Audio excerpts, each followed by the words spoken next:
Okay, I think I've hit my wall on storytelling.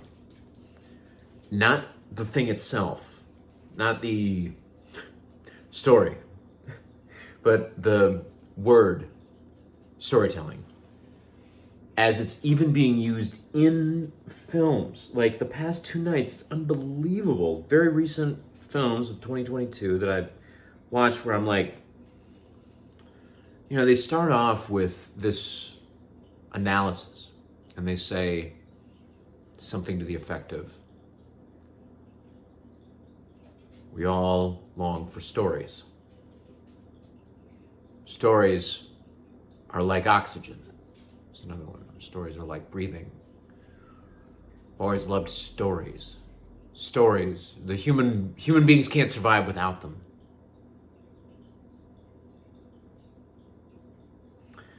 And it seems to be true for stories that are far-fetched, that you need to frame it like that. But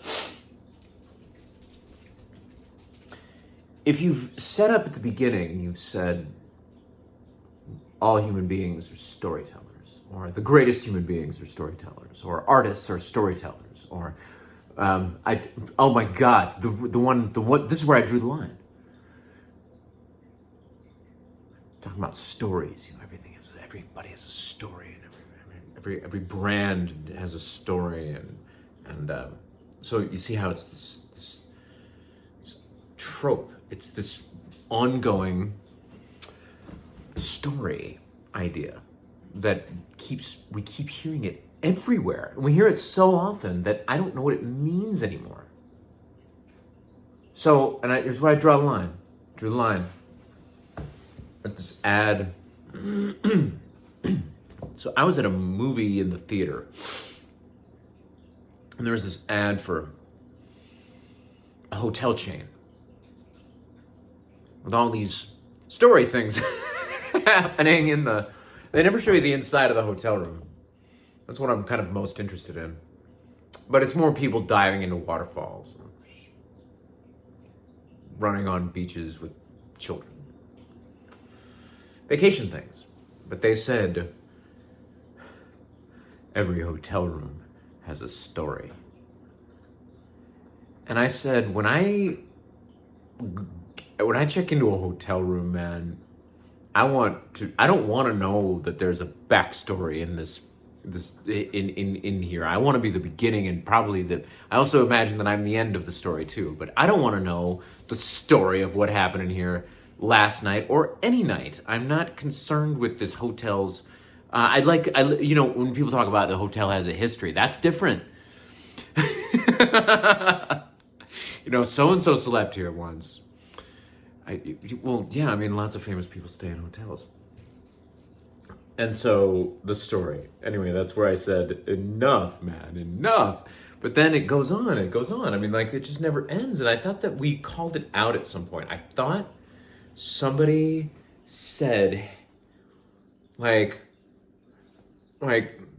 somebody was on this interview and they're just like, well, I'm a storyteller.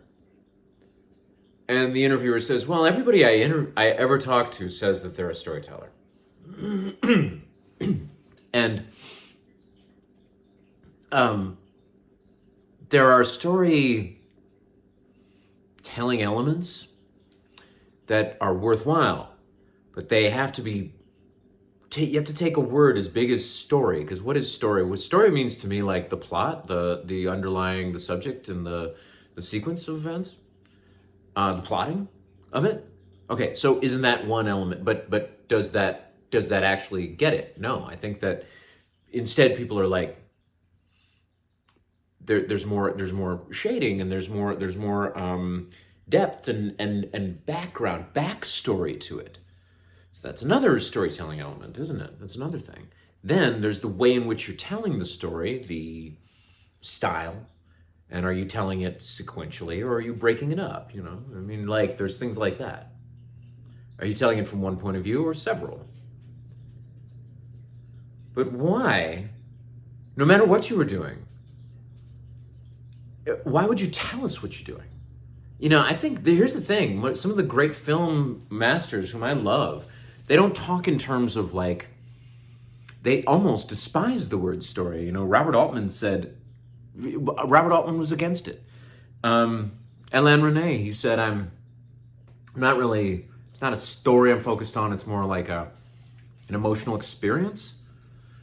And, Federico Fellini was caught between, is it, fiction or is it of life? Is it both? Do we need to make the distinction?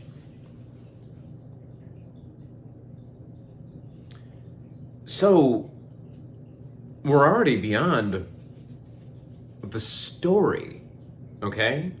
And so when people are like, we're starved for good stories, there's another side to this. Because I think when they say story here, it says to me it's an illusion, on one hand. It doesn't feel very substantial to me. It feels like it's a construction. This is a version of something. And it's making it harder for me to buy into... Sorry, my dog's making some funny chewing noises. It makes it hard for me to buy into it and get carried away. The thing that's going to suck me in and involve me is the emotional experience, the aesthetic experience, the something in it that resonates with me, although that's not necessary. It's just all that's important is that it also, it ought to have things in it that I'll enjoy. Treats for the audience. Certain cool visual things. Because, novel, we would think of as a very pure storytelling kind of medium. But we're in moving pictures. And the moving picture, to me, cinema, the moving picture. If cinema is religion, then a word like storytelling is anathema. It's heresy. Because it draws us out of the experience of the objects in motion in time. And I don't want to create a distance between the viewer and the object like that. And I don't want to use, there's some obvious points where, let me give you some examples of where the framing is unnecessary. If there's a voiceover that's like explaining things at the beginning, or it's moralizing on things, or trying to make a lesson out of it, especially if the lesson is itself about storytelling, saying things like, stories are, it's our lifeblood. Stories are how we make sense out of things. No! Stories are bullshit recounts of actual fact, and what we have is a camera in our hands. Storytelling is the clothesline that we hang events upon. It's one way of thinking about it. Think of it. Imagine you're in a photo darkroom, an old-fashioned photo darkroom, and you're hanging up your images on a clothesline to dry them out. And it's a beautiful thing to see because it's the first time you're seeing all the images. You see them maybe in the order that you took them, or you're starting to put them in a sequence together, and the photographs make, they certainly tell the event. They're not just telling a story. Those photographs actually show you. The photograph is a very, very pure experience because it goes beyond the story. The story is not necessary, of course. It is the theory. Is that somebody said, someone once said that a good film needs no sound. Isn't that interesting? That you should be able to, isn't that a good test of it? That you'd know what's going on just from, and it's true, it's true. I mean, if you've seen great films of, in another language that you don't know, and you follow it, not just because you're reading the subtitles, but because it's clear. It's sensible, it's logical, or it's beautiful and it carries you away. You know, I mean, that's where the art form succeeds, which is why foreign films are such a dope experience too, because you don't have the narrator coming on and saying storytelling. So that's framing storytelling. That's putting a frame around storytelling. What I would rather do is, if you have that clothesline of images that's hanging up there, okay, but eventually you're going to be displaying those images without the clothesline, right? You're going to have those images in a book or on a wall, or they're going to be in a publication of some kind, a newspaper. You're not going to include the clothesline, are you? I mean, like, you're not going to have the clothesline included there, because the clothesline was not, in the end, is not going to be necessary to show. So anyway, storytelling has become this very big idea, but I just don't know where it began or where it took hold like it does. Now, I will say this. There's another side to this too. That storytelling is not, there's a side of storytelling that's not illusion. You know, this is the story of oneself. This is the story of where one comes from. This is the story of one's life. This is the story of one's survival. It's way, way too big to be contained. One's life cannot be contained in a book, cannot be contained in a film. It's too big. And that film is not there to be a story of life, to make sense out of life. I don't think that's what film is there to do. I mean, film has the technology to show us real life. And from time to time, you need to have a narrator come on and just say, well, that was that. But they don't need to come on and say, this is just a story, and we need stories to survive. I think it's really getting weird. And it's even getting fucking cultish, I think. So I am leery of it. And I have said, like, next movie that starts off with talking about storytelling, some of these movies wind up being very good, but I think they're marred by these explanations. What is it? So I'm anti-storytelling, in a way. What I'd rather have, and what the camera can do, is a history, not just a story, which is a sequence of images in our case, in our medium. Sequence of images and dialogues and objects and things, but the camera can show us the real true fact of it. The camera can be there, and the camera's not always there. The camera comes too late most of the time. The camera's not always rolling, but when it is, and something is caught live, and I can think of certain documentaries that are just, the footage itself is the thing. Real documentaries have real fucking footage, man.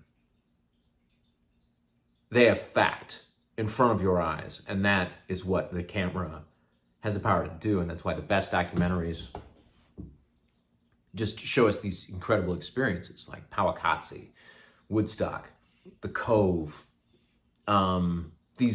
and even when you have a distance, like you have a distance from the event, like the act of killing, which is got a distance from its subject by some years in some cases, but they recreate using those people, and the experiment of it is very poetic and revealing.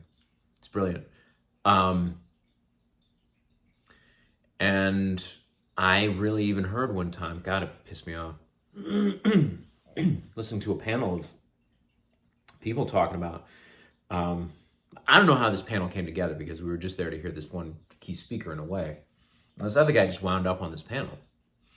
He's a documentary filmmaker, and we were there to talk about feature films and special effects films, in fact. Visual effects. And here's this guy who said, oh my God, it killed me. And it was a well-known documentary. It was actually out there. But he said,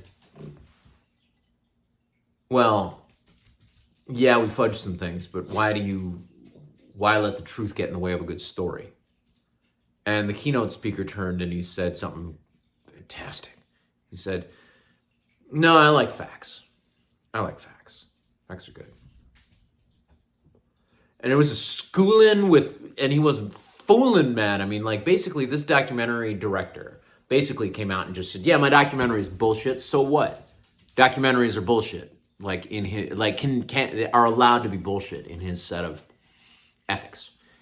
And it's a dishonor. Story, get in the way of your good story.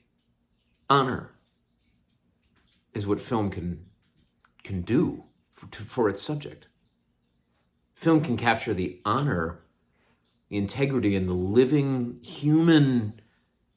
Like, it can literally capture not the soul, but it can really capture a moment out of a person's life. And the real thing is so much different from the fake shit, you know? It's true. I mean, like, I know it's hard to tell the difference sometimes, but I just,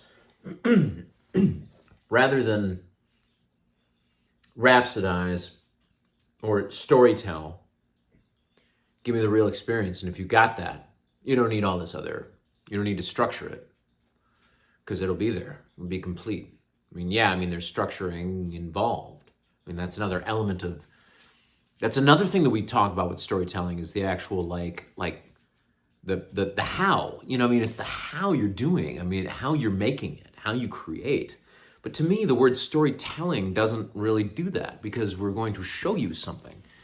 I'm not just gonna, the problem with the Titanic movie is not that we get to, we get to, all the things we see happening, when we see them happening in real time, that really works. But it's when we take that step out of it back into present day, and there is some necessary exposition that goes in there, and some of that can build the tension. And the transitions between the history and the present day were, of course, very beautiful moments in the film. I'm not knocking it, but I know that that's where suddenly we go from, like, well, we're in an experience to, well, okay, we're just in a film. So it's those moments where you're reminding us that we're in a film, that we're watching a film, that sometimes that can be good, because it can shock us with form. And sometimes it just draws us out, and it draws attention to, like, the problems. We're just like, oh, yeah, this is right. This is fake. Where do we get carried away? Like in the movie The Fabelmans I just saw, where is the moment where we believe in the train wreck, where we believe in the spectacle, where we're carried away by the effect? That's the magic.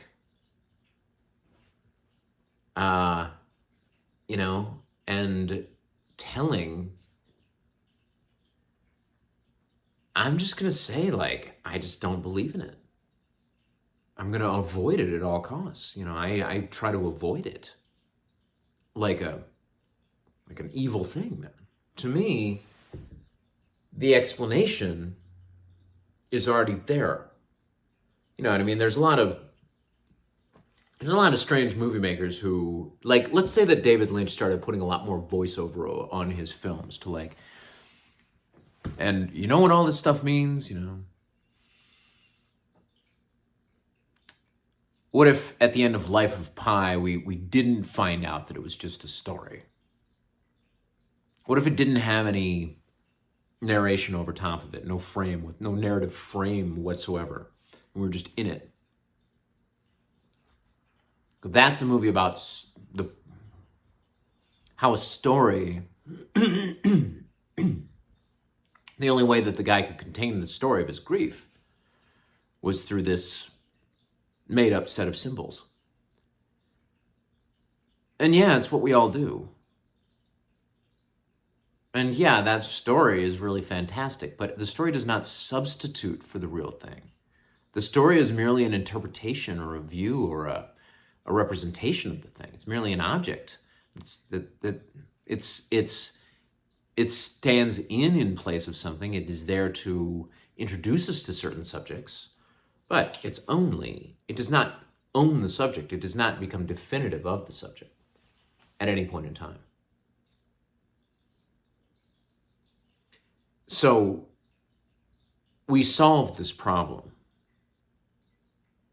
with authenticity, with a real devotion to not to storytelling and not to the power of stories, but that's these histories of life, the fact of life, the preservation of somebody's life story, of somebody's life history is really important. That's really, really important. And that is a responsibility I think that we all have, is to carry but I don't carry my family story. I carry my family facts. I heard somebody sort of trying to misinterpret my background a little bit. They're just like, oh, I assumed this or that. And my God, it's like, it hurts to be sort of misunderstood. I mean, it's hard to describe. I'm not saying that my family tree is like easy to follow. It's not. But it's it contains within it these names. I mean, like, what do we see in a family tree? Names and dates and how long they lived. And some of them are very, very, you can tell by the shortness of a life. You can tell by the length of a life. You can see all of those things start to evoke, well, what they do, they start to bring up more and more questions, and suddenly they bring up more and more, but those are history, those are real. If you were to say, the story of my family is a story of survival, that's interesting. Okay, but follow along, but that's one, that's like one theme that defines a life, and that's not possible. Storytelling is too small. It is too, it minimizes, it oversimplifies something, it reduces something. It's reductive sometimes. It can be. And some people have said it's a term of art, or that we need it because people have led it back to Aristotle and stuff like that. In fact, if cinema is a religion, then for some reason Aristotle is a god. And Aristotle was critiquing the performance of live epic poetry. And those plays must have been truly spectacular to watch. The Greek tragedies in their time, when there was a new version of Oedipus or something that was coming on. What could be better? And Aristotle wrote down a lot of rules, and praised Homer as a great master. Okay, so these are thousands of years old by now. These Aristotle's Poetics, his writings about, his little mini essays about, and it's really worth reading. But it's also very, very limited to like one kind of Well, just it's limited in its scope of like, he says these are the kinds of stories that there are that you can tell. Tragedies are like this, and comedies are like that, and they feature a hero and a journey and all these things. And they take it, of course. Oedipus would be one of their stories that they'd be talking about, the way that we talk about Pulp Fiction or something. Oedipus, look at it. Look at what they do really well here. But it's all very male dominated. It's all very like from the point of view of a journey protagonist and issues with his mother. But do we take it from his mother's point of view? Do we take it from any woman's point of view at any point during these stories? And so it's only one structure of storytelling. It's only one set of structures. And it doesn't account for advances in technology, such as the moving image. It does not. We don't abide by the same rules of Aristotle. I mean, theater abides by many of the ancient rules. It does. Many of the rules of theater just have never changed. They've always been the same. Of just how you do it. You got to be seen and you got to be heard. Those are the two rules of theater. But the rules of theater, the aesthetics, the content, the style, the presentation, any of it doesn't roll over into film. And you'd think that film is like this next like ancestor of theater, and I think film evolved on its own. Because while theater was taking place over here, and theater is part storytelling, theater is a lot more comfortable with explanations. And theater is a place where, because we are literally, there's no way we can pull off this illusion that we were in ancient Rome. We do need, or ancient Verona. We do need somebody to come on and at the beginning of the play and say, two households, both alike in dignity, in fair Verona, where we lay our scene. So that we're like, oh, and now we're in the vibe. We're hearing those words, the poetry, and we're in the now we're ready to accept it. But they don't come on at the beginning and say, storytelling. You better have it, because if you don't have it, you're not really alive. And, theater is very ancient. Pardon me. Theater is like this ancient art form that it goes back to, it even before there were official theaters, people were performing for each other because they were just enacting the events of what happened. And then those events would be played over and over and over again. And so theater is working from its own rules, and yet those performances must have been spectacular because they were communicating to each other. And there was no written word in many cases, or, no printed word. So it was the preservation of stories through action. And that's something you can get your head around. Because by playing the action, not the story, let the story take care of itself. Let's play the actions.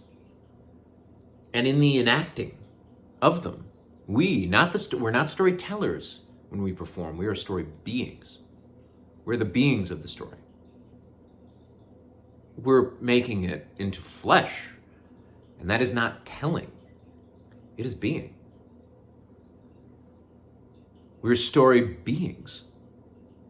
In some cases, it's very, very deep, the way that we inhabit and embody the creature, the objects of this thing that we're watching. This visual, dreamy, wonderful. It's not a story. It's images. And the images do all the work. They really, really do. Plenty of times where I hear a narration or a voiceover over top of something to clarify it. I don't know if it's necessary. Even in some of the best cases, like let's even take Apocalypse Now. And I'm not saying eliminate the voiceover. What if you we're a lot more judicious about it. And you're just like, okay, we're gonna have this sequence. There's only gonna be one time where he's really talking to himself, and we record it in a certain way, like he's making recordings or something like that. Like if he was like Captain's log, start date so and so, but rather he just kind of talks to us, and so we also know that he will survive this because he's talking to us from a place from this memory place, the pinacothek of images, the memory, the place of images, the gallery of views in our minds. And because we've all reached the point now where we all, where appearing on camera can be a part of our everyday life if we so choose, if we have the device.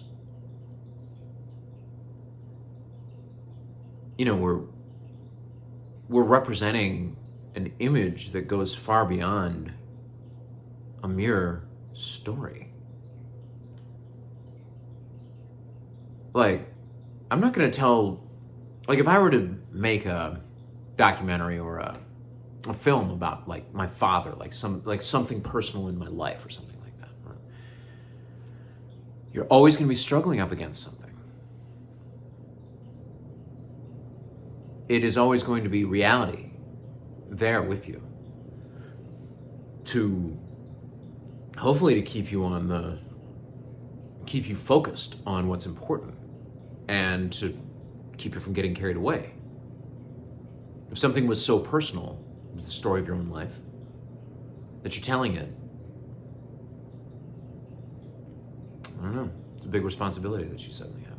I'd rather almost leave the telling of it to someone else that I trust. So filmmakers are going about, and there's a few of them right now,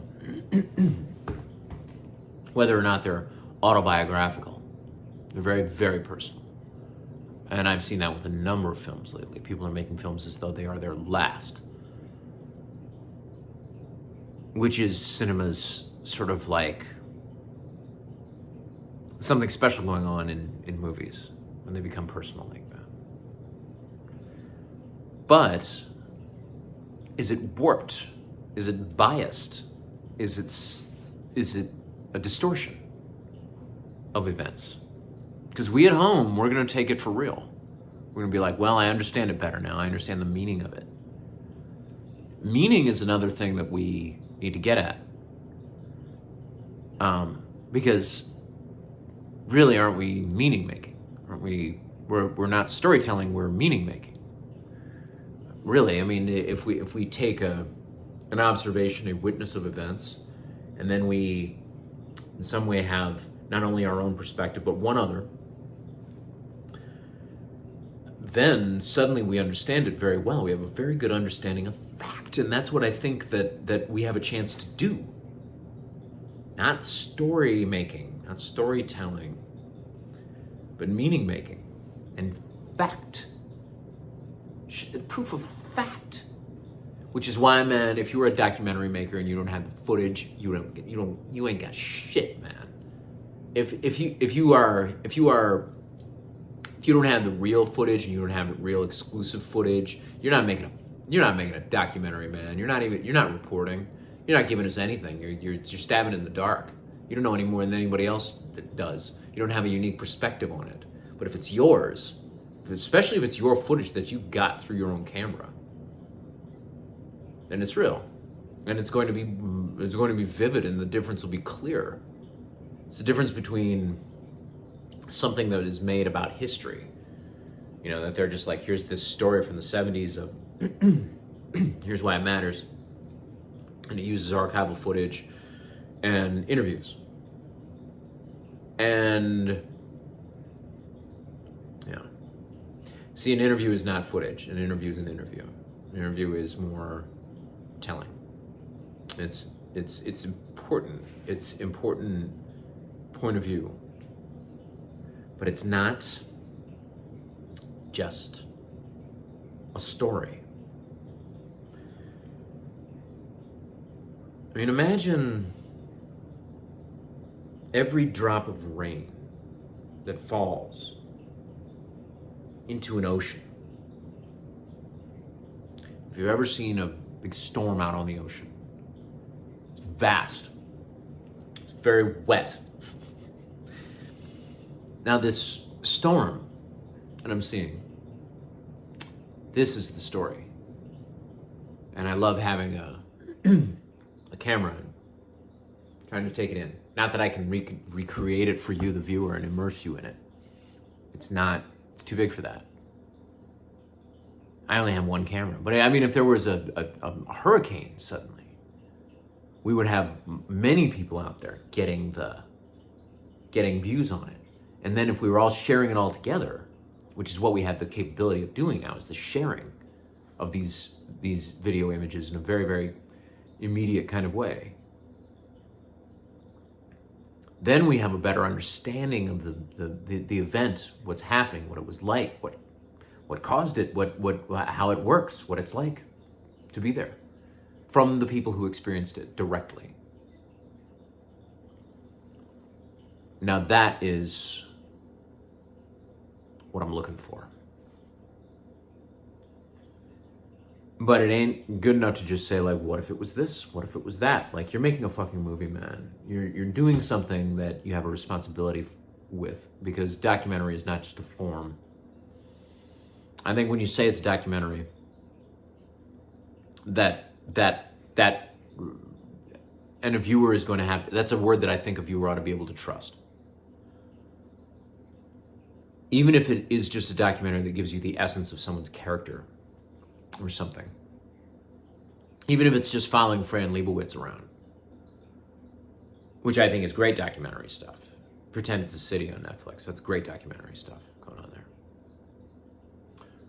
But from the same filmmaker, Martin Scorsese, his Rolling Thunder review is admittedly a phony documentary. You know, it contains phoniness and fake characters and mythology, which we're glad of. I mean, that's the way it's supposed to be. Because that's still all we know. But we also have real Bob Dylan right there telling us what's going on. So we have him telling us, and we have imagery, and we have myth around it, leading to the creation of greater meaning. And sort of just still showing sort of like, it's a love letter to Dylan.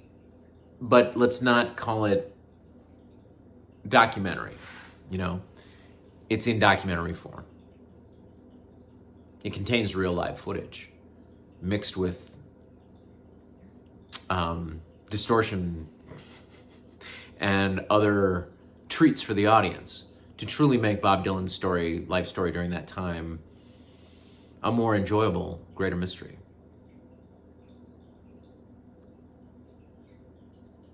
Yeah. But I think,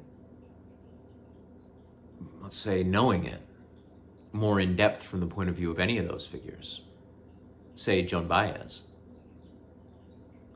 now you've got a better understanding. You've got greater meaning.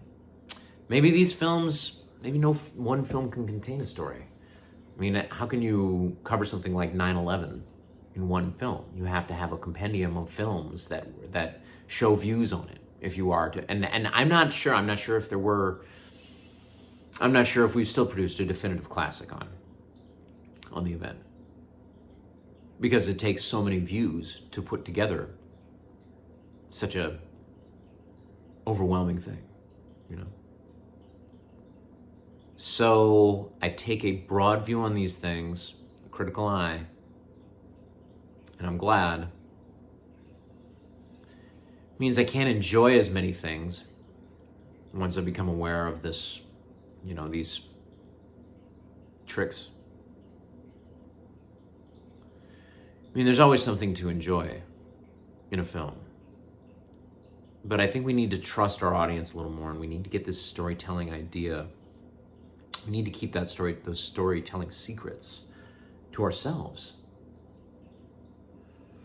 Because what they're saying about storytelling is like, they're trying to make it sound really definitive, some people. And I don't even know if they know what it means or what it means to me.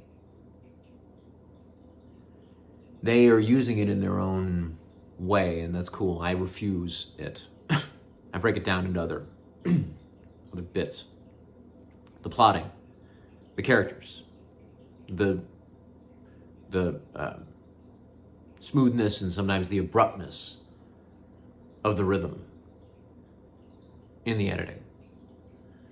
Rhythms are something we pay attention to. Honor, integrity, fact, poetry.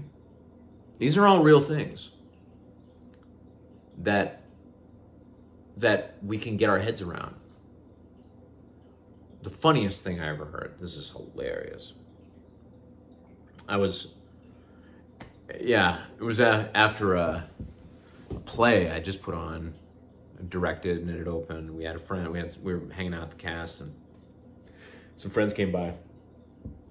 And I was introducing two people I thought really needed to know each other. I sat them next to each other, and I was like, hey, do you guys know each other?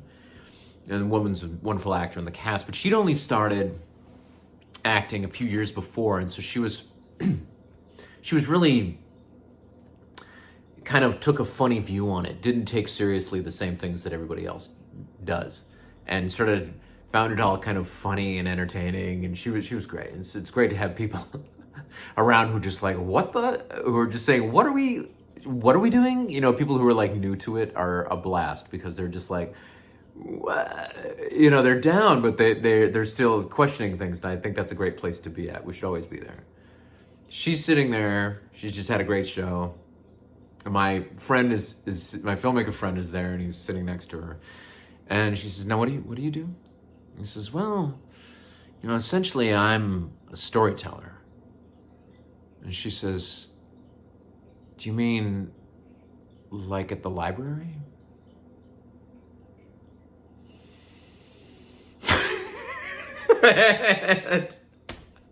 I'm sitting there, and beneath the table, I'm just like gripping my leg just to like keep it down, because that really shattered it. So when people say I'm a storyteller, I'm like, do you know how hard storytellers fucking work, man? Down at the library, like they got like puppets, they got a Mother Goose act, they've got like, they need to know how to like handle a huge crowd of unruly young people. They work hard, man. Now, I have done that. I have been a storyteller at bookstores, and I have been a storyteller at the library. And it's no joke, man. It's fucking hard work. You know, I'm not like some people. You know, I'm a stand-in for sure. I was like, because there are some people who are like professional storytellers, and they bring in instruments, and those people are fucking for real. There's a lady who's Mother Goose that I know, and she really is Mother Goose, man. She knows everything. She's through and through, you know, and she's been doing it for 20 years. Like, there's nobody more real. There's no more real and experience you can have with Mother Goose than listening to that lady. Do it for real. She even has the goose puppet with her. She's a master storyteller. Nobody talks about the folks who work down at the library. Man, you people who are like making movies where some jive-ass things happen, like friggin' out of nowhere a rocket ship takes off, or like, you know, people can breathe in outer space, or people make people survive extraordinary things, and they get up and they're like, well, it's Miller time, you know, no trauma, no nothing. And you people are calling yourselves, like, you people are talking about storytelling. It's all about the storytelling. You know what, man? You've never been at the library hungover as a motherfucker in front of 80, 90 children with your armed with nothing but a little book, man. That's some storytelling, man. That is getting up there and storytelling, man. Okay, so next time you call yourself a storyteller,